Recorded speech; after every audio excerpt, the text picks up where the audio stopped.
せーの。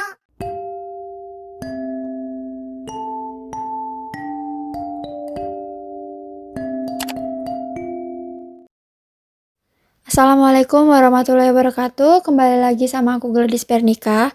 Tapi di video kali ini agak sedikit beda karena demi kelancaran tugas kimia laut, jadi aku mau bagi-bagi ilmu ke kalian tentang siklus karbon di laut. Sebelum masuk ke siklus karbon di laut, aku mau jelasin karbon itu apa. Jadi, karbon merupakan salah satu unsur penting di bumi dan termasuk dalam 4 unsur terbanyak di semesta. Karbon merupakan unsur penyusun hampir seluruh makhluk hidup. Pada tubuh manusia, unsur karbon menyusun sekitar 18%, dikutip dari National Institute of Education tahun 2016. Selain itu, aktivitas makhluk hidup juga membutuhkan karbon dalam berbagai bentuk, di antaranya pada proses respirasi, makan, fotosintesis, transportasi, dan berbagai aktivitas lainnya. Proses perpindahan karbon dalam berbagai proses disebut dengan siklus karbon. Siklus karbon yang berlangsung cepat disebut dengan siklus karbon pendek. Sementara siklus karbon yang berlangsung dalam rentan waktu yang lama dan melalui proses geologis disebut dengan siklus karbon panjang.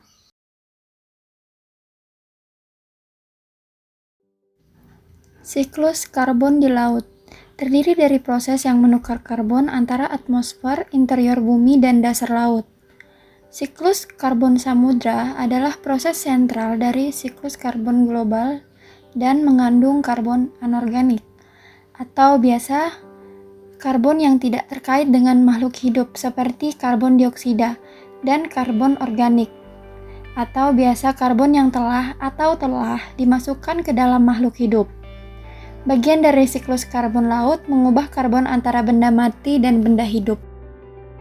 3 proses utama yang menyusun siklus karbon laut membawa karbon dioksida di atmosfer ke bagian dalam laut dan mendistribusikan melalui lautan. Ketiga pompa tersebut adalah 1. Pompa kelarutan, 2. Pompa karbonat, 3. Pompa biologis.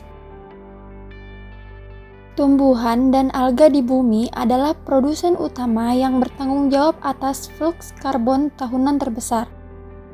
Meskipun jumlah karbon yang tersimpan dalam biota laut sangat kecil dibandingkan dengan vegetasi darat, siklus karbon laut juga secara biologis terkait dengan siklus nitrogen dan fosfor dengan rasio stoikimetri yang hampir konstan. Siklus pendek pada karbon di laut adalah proses fotosintesis pembentukan humus. Perpindahan karbon di udara dan laut berperan dalam siklus karbon pendek. Tumbuhan dan fitoplankton merupakan komponen utama yang berperan dalam siklus karbon pendek. Tumbuhan dan fitoplankton menyerap karbon dioksida di atmosfer untuk berfotosintesis membentuk karbohidrat dan oksigen. Tumbuhan memanfaatkan gula yang dihasilkan untuk menghasilkan energi dalam proses pertumbuhan.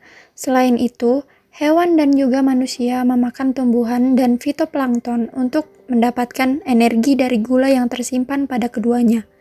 Selanjutnya, tumbuhan dan fitoplankton yang mati akan mengalami penguraian, sehingga karbon terurai membentuk humus ataupun endapan karbonat di laut. Hewan dan manusia melakukan proses respirasi, di mana dalam proses tersebut keduanya memerlukan oksigen dan kemudian melepaskan karbon dioksida ke atmosfer. Karbon dioksida di atmosfer nantinya akan dimanfaatkan oleh tumbuhan dan fitoplankton, dan seterusnya membentuk suatu siklus. Proses berpindahnya karbon dalam berbagai bentuk melalui bermacam-macam proses. Pada siklus panjang, karbon berpindah dalam berbagai bentuk dari batuan, tanah, laut, dan atmosfer dalam rentang waktu 100-200 juta tahun. Perpindahan karbon dari atmosfer ke permukaan bumi terjadi salah satunya melalui proses pelapukan batuan.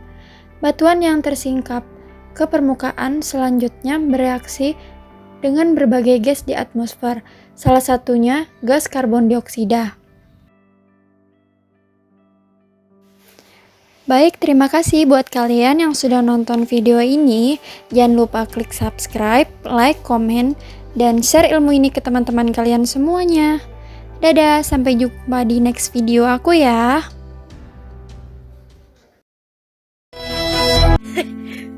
ありがとうだってばよ。ただ